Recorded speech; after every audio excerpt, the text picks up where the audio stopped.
age 7, your relationship with money was already damaged. There's a number in your head right now, a number you believe you deserve to earn. You didn't choose it. You inherited it, along with a complete set of instructions about what money means, how much you're allowed to have, and what kind of person you'd become if you wanted more. If you've ever felt guilty about wanting financial success, if you've ever sabotaged your own progress just as things were improving, if you've ever noticed yourself making the same financial mistakes your parents made, even when you swore you wouldn't, then you're experiencing the power of what psychologists call money scripts.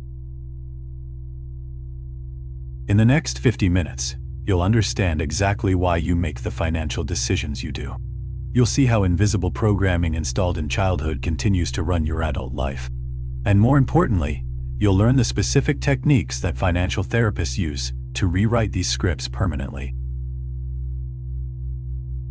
But first, I need to tell you about a conversation that happened at a kitchen table when you were too young to understand what was really being programmed into your mind. Whether you're fully focused right now, or simply letting this play in the background while you work, rest, or drift to sleep, your subconscious mind is listening. The gentle frequencies woven into this audio are designed to quietly reprogram your relationship with money and abundance. So there's no need to concentrate. Just relax. Let the words and frequencies do their work. Your mind will absorb what it needs. Narde. Picture a 7-year-old sitting at the kitchen table, coloring while the adults talk. The conversation seems harmless enough. Someone mentions a neighbor who just bought a new car. The responses come automatically. Must be nice to have that kind of money. Some people have all the luck. Rich people don't care about anyone but themselves. That child isn't just hearing words. They're downloading a complete operating system about how money works, who deserves it, and what it says about your character if you have it or want it. This is how money scripts are born, not through dramatic events or conscious teaching, but through thousands of tiny moments where attitudes about wealth, success, and worthiness get transmitted from one generation to the next. Dr. Brad Klontz, one of the pioneering researchers in financial psychology, discovered that these unconscious beliefs about money are so powerful they can predict someone's financial behavior with startling accuracy. More importantly, he found that most people have no idea these scripts are running their lives. Think about your own childhood for a moment. What did you learn about money by watching and listening? Not what your parents said they believed, but what their behavior and casual comments revealed about their true relationship with wealth. Did money conversations happen behind closed doors, in whispered, worried tones? Was financial success something to be suspicious of? Were wealthy people portrayed as greedy or corrupt? Was there shame around wanting more than you had?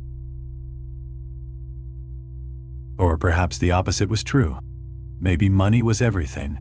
Maybe your worth as a person seemed directly tied to financial achievement. Maybe love and approval came with conditions about performance and success.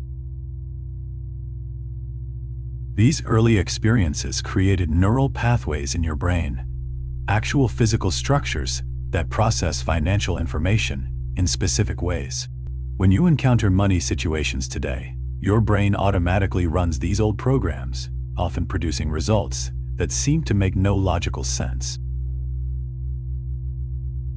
This is why intelligent, capable people can repeatedly sabotage their financial progress. This is why someone can know exactly what to do to build wealth, but find themselves unable to take consistent action. The conscious mind knows better, but the unconscious mind is running a different program entirely. Dr. Klontz and his research team identified 4 primary money scripts that govern human financial behavior. These aren't personality types. They're unconscious beliefs that can be measured, understood, and most importantly, changed. But before we explore each script, there's something crucial you need to understand about how these beliefs operate in your daily life. Section 1. The neuroscience of financial beliefs. Money scripts aren't just abstract concepts. They're neurological realities. When neuroscientist Dr. Mauricio Delgado studied brain activity during financial decision-making, he discovered something fascinating. The same neural networks that process physical pain also activate when people experience financial loss or even think about money in ways that conflict with their deep beliefs. This explains why changing your relationship with money can feel so difficult. Your brain literally interprets challenges to your money scripts as threats to your survival. Consider what happens when someone with a money avoidance script, we'll explore this in detail shortly, receives an unexpected windfall. Logic suggests they should feel happy, relieved, excited. Instead, they often experience anxiety, guilt, even physical discomfort. Their brain is essentially saying, "This doesn't match our programming. This feels dangerous. We need to get rid of this money quickly to return to safety." And that's exactly what happens. Studies show that people who win the lottery but carry unconscious beliefs that they don't deserve wealth often lose it all within a few years. Not because they're foolish or irresponsible, but because their money scripts are working exactly as designed. To maintain the financial status quo their unconscious mind considers safe. Dr. Daniel Kahneman's research on cognitive biases revealed another crucial piece of this puzzle. He found that humans have what he called a confirmation bias. We unconsciously seek information that confirms our existing beliefs and ignore or distort information that challenges them. When it comes to money scripts, this bias is incredibly powerful.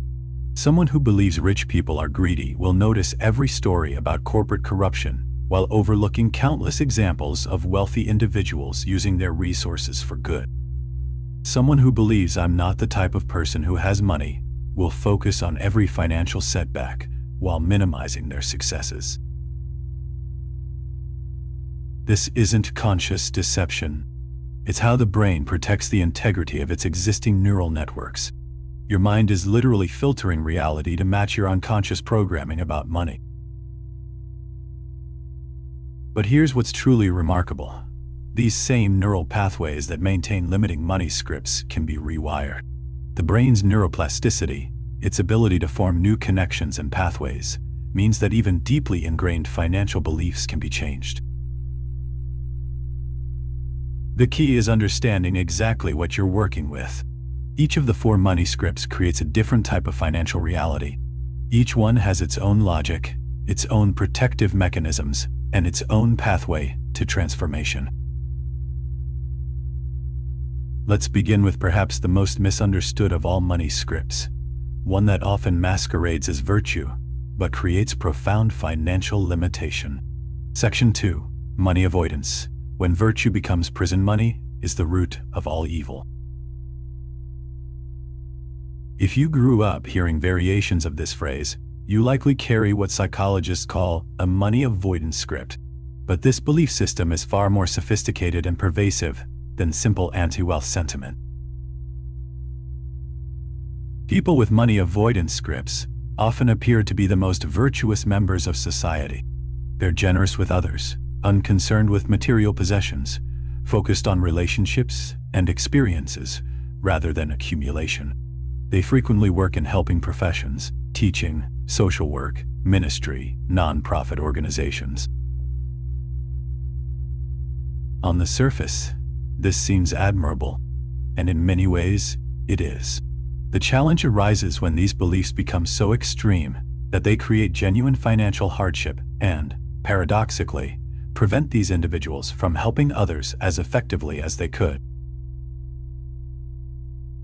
Dr. Clance's research revealed that people with strong money avoidance scripts are significantly more likely to experience financial difficulties, not because they lack intelligence or capability, but because their unconscious mind has been programmed to associate wealth accumulation with moral corruption. Consider Sarah, a social worker who discovered this pattern in her own life. She consistently undercharged for her services, gave money away even when she couldn't afford to, and felt physically uncomfortable discussing fees with clients. When she received a small inheritance from her grandmother, she donated it all within a month, telling herself she was doing the right thing. But Sarah's money avoidance wasn't really about generosity. It was about fear. Fear that having money would change her into someone she didn't want to be. Fear that others would judge her differently.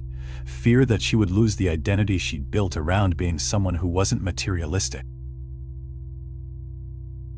This script often develops in families where money was scarce and virtue was defined in opposition to wealth. Children learn that good people don't care about money, that wanting financial security is selfish, that there's something pure about struggling. Sometimes it emerges from religious or cultural teachings that have been distorted over time. The biblical phrase, "the love of money is the root of all evil," becomes money is the root of all evil. The Buddhist concept of non-attachment becomes an active rejection of abundance. What makes money avoidance particularly insidious is how it disguises itself as moral superiority. The person carrying this script doesn't see their financial struggles as a problem to be solved. They see them as evidence of their virtue. But here's what money avoidance scripts actually create. They limit your ability to help others. They create stress and insecurity that affects every area of life, and they often lead to unconscious resentment toward those who do have financial resources. The transformation begins with understanding a crucial distinction. There's a difference between being unattached to money and being afraid of it. True non-attachment means you can have money or not have money without either state defining your worth or corrupting your values. People who have successfully transformed money avoidance scripts often discover something surprising. Having financial resources actually allows them to be more generous, not less. They can help family members in crisis, support causes they care about, and focus their energy on their purpose rather than constantly worrying about survival. The key insight is this: money is neutral. It's a tool that amplifies who you already are. If you're a generous person, money makes you more generous. If you're a kind person, money gives you more opportunities to express kindness. But if you're unconsciously programmed to believe that money corrupts, your brain will ensure you never accumulate enough to test that theory. Section 3. Money worship. When more never means enough, on the opposite end of the spectrum lies money worship. The belief that money is the solution to all of life's problems. People with money worship scripts often appear to be the most financially motivated members of society.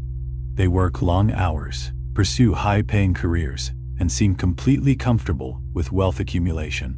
But beneath this drive lies a profound anxiety, the belief that without money, they are fundamentally unsafe, unloved, or worthless. Dr. Tim Kasser's research on materialism and well-being revealed a troubling paradox. The more someone believes that money will solve their problems, the less happy they tend to be, even when they achieve financial success. This isn't because money can improve life circumstances. It obviously can. The problem lies in the underlying belief system that equates financial accumulation with personal worth and security. Money worship scripts typically develop in families where love, attention, or approval was tied to performance and achievement. Children learn that their value as human beings depends on what they can produce, earn, or accomplish. Sometimes these scripts emerge from experiences of genuine poverty or financial trauma. A child who watched their family lose their home, who experienced the stress and shame of financial insecurity, might unconsciously conclude that money is the only real protection against life's uncertainties. Consider Michael, a successful attorney who realized he'd been chasing financial goals his entire adult life without ever stopping to ask what he actually wanted. He worked 70-hour weeks, earned more than most people could spend, but felt constantly anxious about money. Every financial milestone he reached simply revealed another, higher goal that seemed necessary for true security. The cruel irony of money worship is that it makes financial satisfaction nearly impossible. No matter how much someone accumulates, it never feels like enough because the underlying fear that they're not inherently valuable or safe remains unaddressed. This script also creates what psychologists call hedonic adaptation, the tendency for any improvement in circumstances to become the new normal, requiring ever greater achievements to produce the same feeling of security or satisfaction. People with money worship scripts often find themselves on what feels like a hamster wheel, working harder to earn more to buy things that provide temporary satisfaction before the anxiety returns and the cycle begins again. But perhaps the most damaging aspect of money worship is how it affects relationships. When your unconscious mind believes that your worth depends on your financial performance, it becomes difficult to form genuine connections with others. You're constantly evaluating yourself and being evaluated based on external metrics rather than inherent human value. Children of parents with money worship scripts often develop their own complicated relationships with wealth. They might rebel by adopting money avoidance beliefs, or they might inherit the same anxiety-driven pursuit of financial accumulation. The transformation of money worship scripts requires a fundamental shift in how someone defines security and self-worth. This doesn't mean becoming unambitious or financially irresponsible. Instead, it means learning to pursue financial goals from a place of choice rather than fear. People who successfully transform money worship scripts often discover that they become more effective at building wealth, not less. When you're not driven by unconscious anxiety, you make better long-term decisions. When you're not constantly proving your worth through accumulation, you can focus on creating genuine value. The key insight is this: money can enhance your security and expand your options, but it cannot provide the fundamental sense of safety and worth that must come from within. When you understand this distinction, money becomes a tool you use rather than a master you serve. Section 4. Money status. The performance of worth, the third money script, is perhaps the most socially reinforced in modern culture. Money status.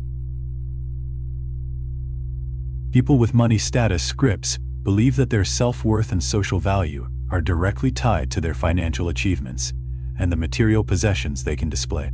This isn't quite the same as money worship. It's more specific. It's the belief that money and possessions are how you communicate your value to the world. In a culture that constantly reinforces the connection between wealth and worth, money status scripts can seem perfectly rational. After all, we do judge people based on their cars, clothes, homes, and apparent financial success. The problem arises when this external validation becomes the primary source of self-esteem. Dr. Juliet Shore's research on consumer culture revealed how deeply these scripts have penetrated modern society. She found that people consistently overestimate the income of their peers and feel pressure to maintain a lifestyle that appears successful, even when it creates genuine financial stress. Money status scripts often develop in families where appearance and social standing were prioritized. Children learn that how things look is more important than how things actually are.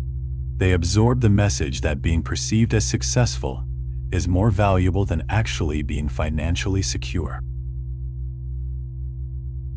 Sometimes these scripts emerge from experiences of social exclusion or shame.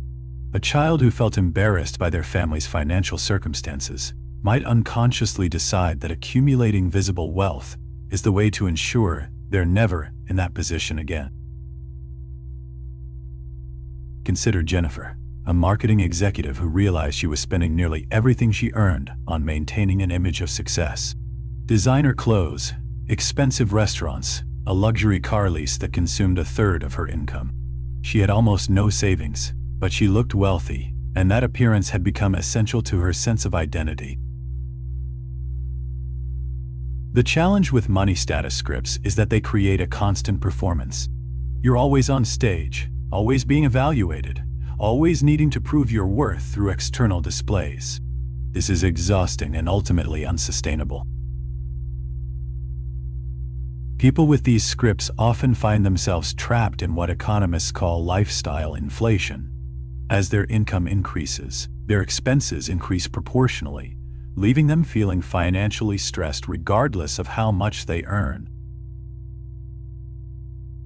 There's also a competitive element to money status scripts that can be particularly damaging to relationships. When your sense of worth depends on having more or better possessions than others, you're constantly comparing yourself to those around you. This makes genuine friendship and collaboration difficult. Social media has amplified money status scripts exponentially. Platforms like Instagram and LinkedIn create constant opportunities for comparison and performance. People find themselves curating their lives to appear more successful than they actually are, which reinforces the belief that appearance matters more than reality. But perhaps the most insidious aspect of money status scripts is how they prevent authentic financial planning. When your primary concern is how your financial choices will be perceived by others, you're not making decisions based on what actually serves your long-term well-being. Someone might choose an expensive car lease over building an emergency fund, not because the car provides more value, but because it provides more visible status. They might take on debt to maintain a certain lifestyle, rather than live within their means and build actual wealth. The transformation of money status scripts requires developing what psychologists call internal validation, the ability to feel good about yourself based on your own values and achievements, rather than external recognition. This doesn't mean becoming indifferent to how you present yourself to the world. Professional appearance and social awareness remain important, but it means making financial decisions based on what truly serves your goals, rather than what creates the most impressive image. People who successfully transform money status scripts often discover something liberating. When you stop performing wealth and start building it, you actually become more financially secure. And ironically, genuine financial security often creates a more impressive presence than performative wealth ever could. The key insight is this: true status comes from competence, character, and contribution, not from possessions. When you understand this, you can use money to support your real goals rather than to maintain an image that may be preventing you from achieving them. Section 5. Money Vigilance. When caution becomes paralysis, the fourth money script, money vigilance, often appears to be the most rational and responsible. People with these scripts are careful with money, avoid debt, save consistently, and make conservative financial decisions. In moderation, these are excellent financial habits. The problem arises when vigilance becomes so extreme that it prevents someone from taking reasonable risks or enjoying the security they've worked to build. Dr. Kluntz's research found that while people with money vigilance scripts tend to be more financially stable than those with other scripts, they also tend to accumulate wealth more slowly and experience less life satisfaction, even when they achieve financial security.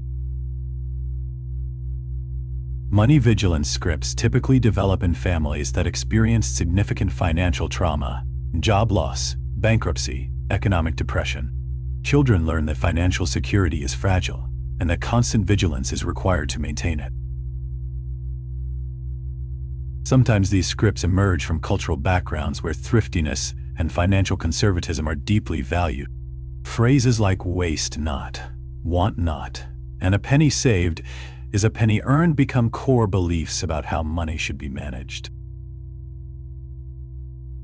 Consider David, a retired engineer who had accumulated substantial savings but couldn't bring himself to spend money on anything beyond basic necessities. He lived in the same small apartment he'd rented decades earlier, drove a car with over 200,000 miles, and felt anxious whenever he spent money on anything that wasn't absolutely essential. David's vigilance had served him well in building wealth, but it was preventing him from enjoying the security he'd worked his entire life to create. His money had become a source of anxiety rather than freedom. People with extreme money vigilance scripts often struggle with what economists call consumption smoothing, the ability to spend money during good times and save during uncertain times. They tend to save regardless of circumstances, even when spending would improve their quality of life without jeopardizing their security.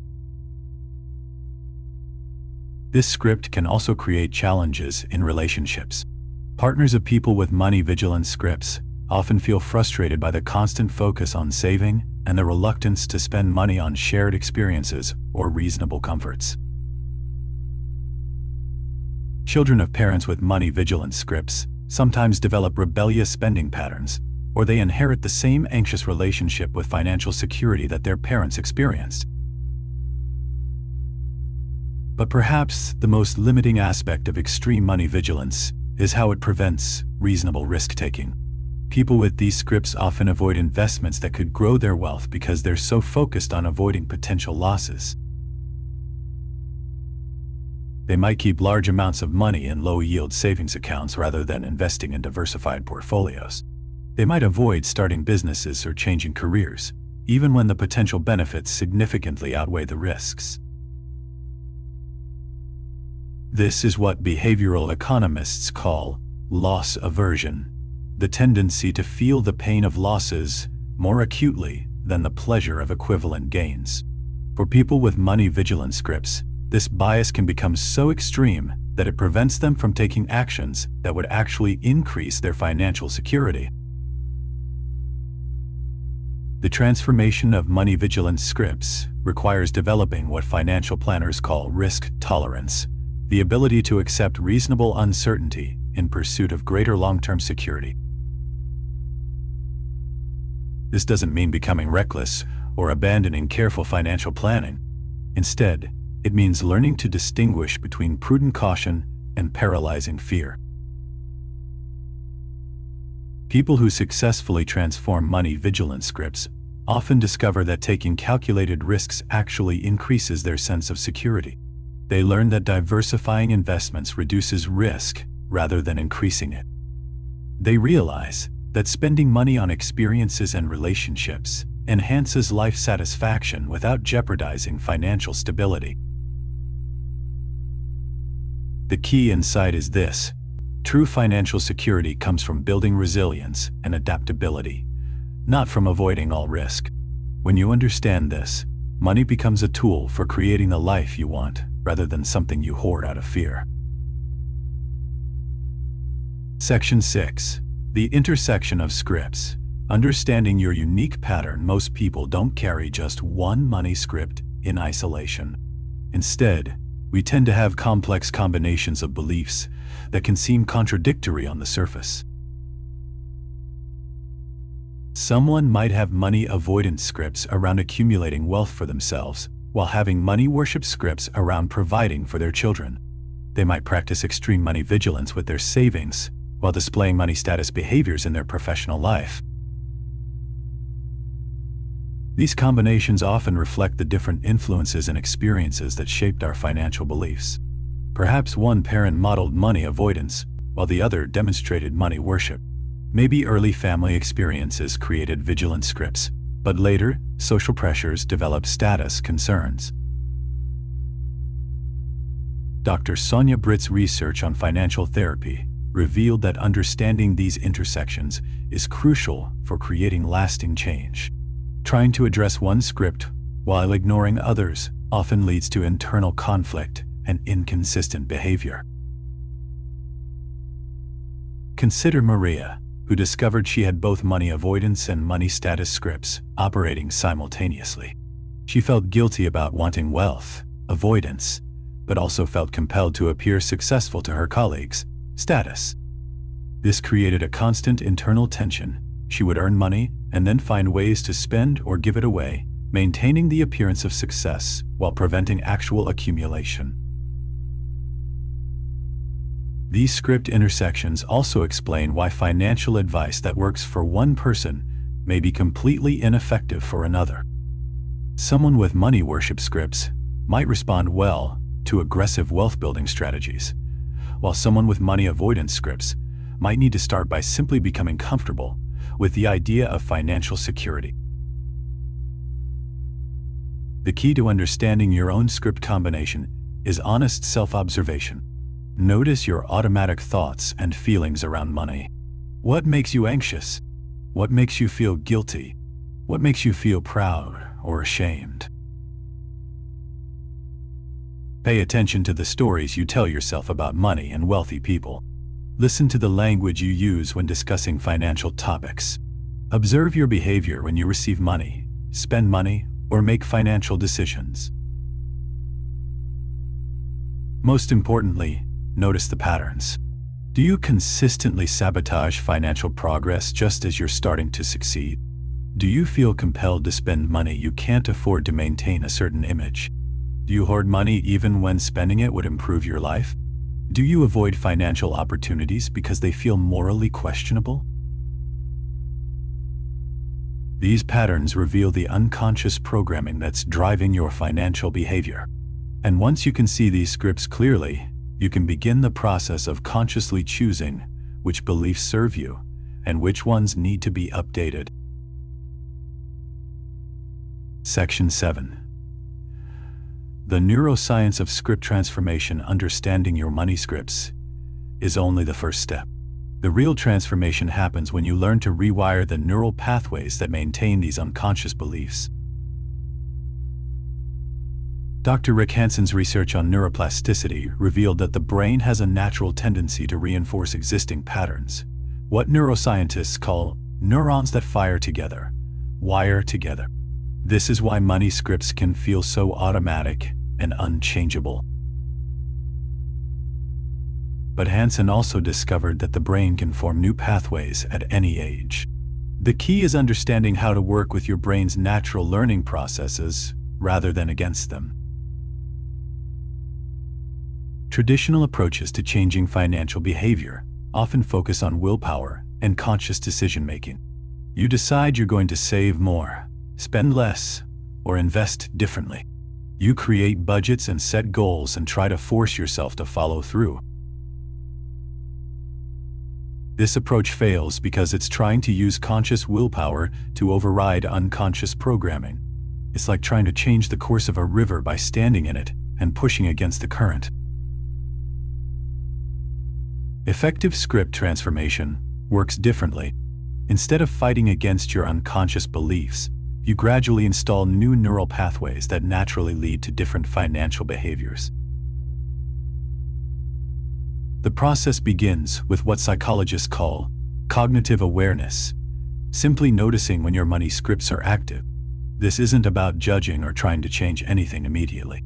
It's about developing the ability to observe your own mental patterns. When you notice yourself avoiding a financial opportunity, you might think, interesting. My money avoidance script is active right now. It's trying to protect me from something it perceives as dangerous. When you find yourself wanting to buy something to impress others, you might observe, my money status script is running. It believes my worth depends on external validation. This kind of gentle awareness creates what neuroscientists call cognitive flexibility, the ability to step back from automatic patterns and choose different responses. The next step involves what Dr. Daniel Siegel calls mental noting, consciously acknowledging new experiences that contradict your old money scripts. When you see examples of wealthy people using their resources for good, you note this as evidence that money doesn't automatically corrupt. When you experience financial security without becoming greedy, you note this as proof that you can have money without losing your values. Over time, these new experiences create alternative neural pathways. Your brain begins to have options rather than just running the same old programs automatically.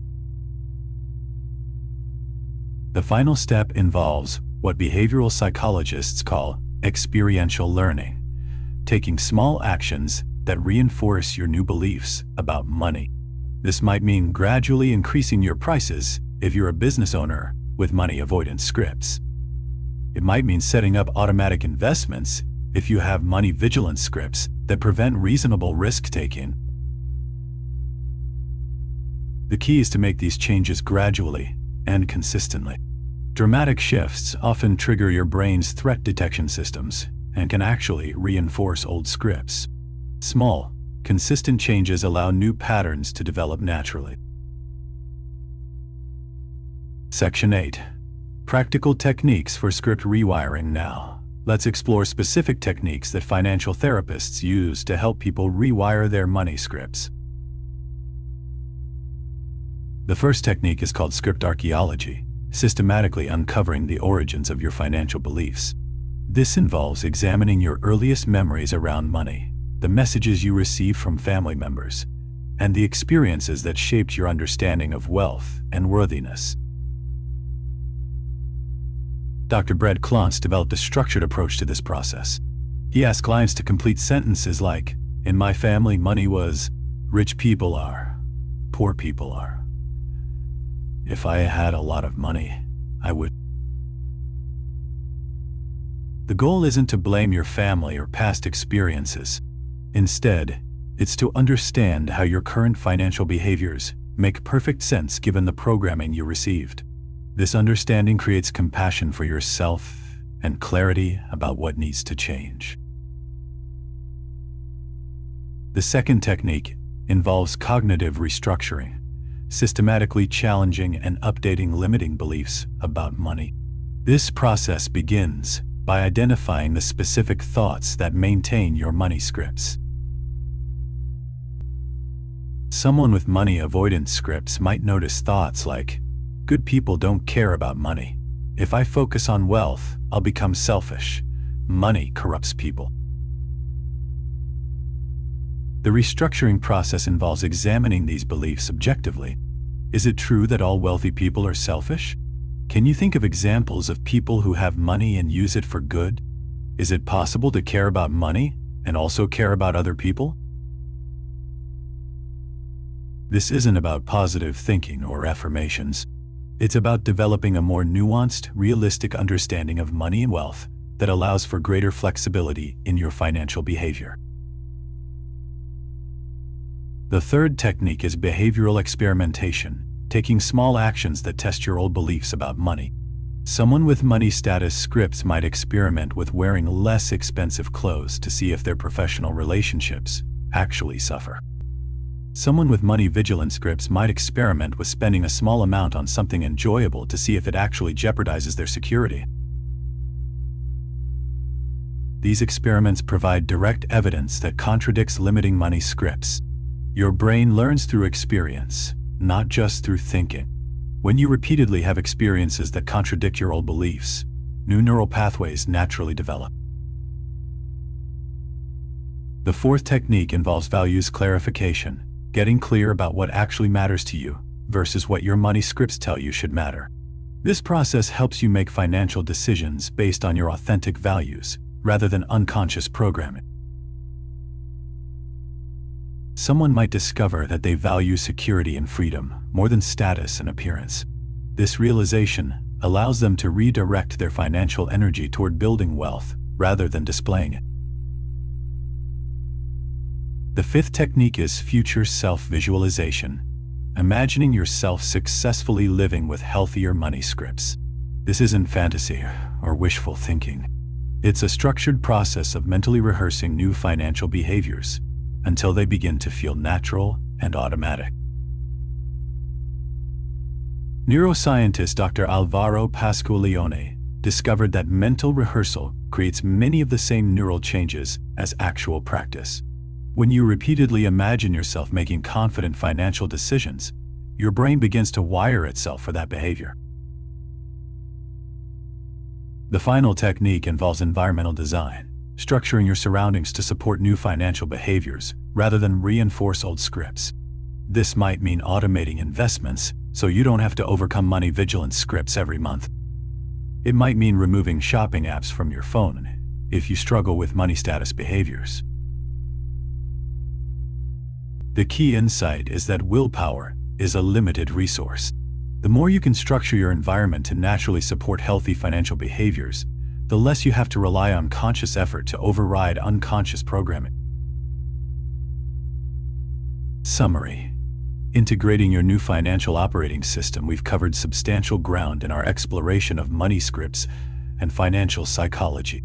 Let's synthesize these insights and understand how they work together to create lasting transformation.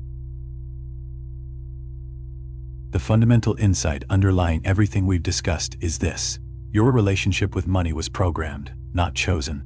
The financial behaviors that seem most automatic and natural to you are actually the result of unconscious beliefs installed during childhood and reinforced through decades of experience. This understanding is both humbling and empowering. It's humbling because it means that many of your financial struggles aren't personal failures. They're the predictable result of psychological programming you didn't choose. It's empowering because it means these patterns can be changed through conscious effort and understanding. We explored the 4 primary money scripts that govern human financial behavior. Money avoidance scripts that equate wealth with moral corruption and prevent accumulation, even when it would serve your goals. Money worship scripts that place financial achievement above all other values and create insatiable hunger for more. Money status scripts that tie self-worth to external displays of wealth and create exhausting performance of success. And money vigilance scripts that prioritize security above all else and can prevent reasonable risk-taking and enjoyment of financial resources. Most importantly, we discovered that these scripts rarely operate in isolation. Most people carry complex combinations of beliefs that reflect the various influences and experiences that shape their financial understanding. Recognizing these intersections is crucial for creating coherent, sustainable change. The transformation process we outlined works with your brain's natural neuroplasticity rather than against it. Instead of trying to force change through willpower alone, we explored how to gradually install new neural pathways through awareness, cognitive restructuring, behavioral experimentation, values clarification, visualization, and environmental design. But perhaps the most important insight is that this work is ongoing. Money scripts weren't created overnight, and they won't disappear overnight. Transformation requires patience, consistency, and self-compassion. The goal isn't to eliminate all emotional responses to money. Emotions provide valuable information about our values and priorities. Instead, the goal is to ensure that your financial decisions are guided by conscious choice, rather than unconscious programming. When you achieve this shift, money becomes what it actually is: a tool for creating the life you want, rather than a source of anxiety, shame, or compulsive behavior. You can pursue financial goals from a place of choice rather than fear. You can enjoy financial success without losing your values. You can feel secure without hoarding resources or avoiding reasonable opportunities. Remember the 7-year-old at the kitchen table we discussed at the beginning? That child was absorbing a complete operating system about money and worthiness. But you're not that child anymore. You have the power to examine that programming, understand how it's influenced your life, and consciously choose which beliefs serve your current goals and values. This is perhaps the most profound form of personal freedom, the ability to recognize unconscious patterns and choose different responses. When you apply this capacity to your relationship with money, you don't just change your financial outcomes. You reclaim authorship of your own life. The invisible money scripts that once ran your life become visible tools you can examine, understand, and modify as needed. The unconscious programming that once felt like unchangeable reality becomes conscious choice. And that transformation changes everything. The journey of understanding and transforming your money scripts is deeply personal and uniquely yours. The patterns we've explored today provide a framework for understanding, but your specific combination of beliefs, experiences, and goals will determine how these insights apply to your life. What matters most is that you now have language for experiences that may have felt confusing or automatic before. You understand that your financial behaviors make perfect sense given the programming you received. And you know that this programming can be updated through conscious effort and understanding. Whether you're fully focused on these words or letting them work in the background of your awareness, your subconscious mind has been absorbing new possibilities. The gentle frequencies woven throughout this audio continue to support the integration of healthier patterns around money and abundance. Trust that your mind will process these insights in whatever way serves your highest good. Change happens naturally when we create the right conditions for growth. Your relationship with money is one of the most important relationships in your life. Like any relationship, it benefits from attention, understanding, and conscious care. The work you do to understand and transform your money scripts ripples out into every area of your existence. Thank you for taking this journey into the invisible forces that shape our financial lives. The awareness you've gained today is the foundation for all the positive changes that will unfold in the days and weeks ahead.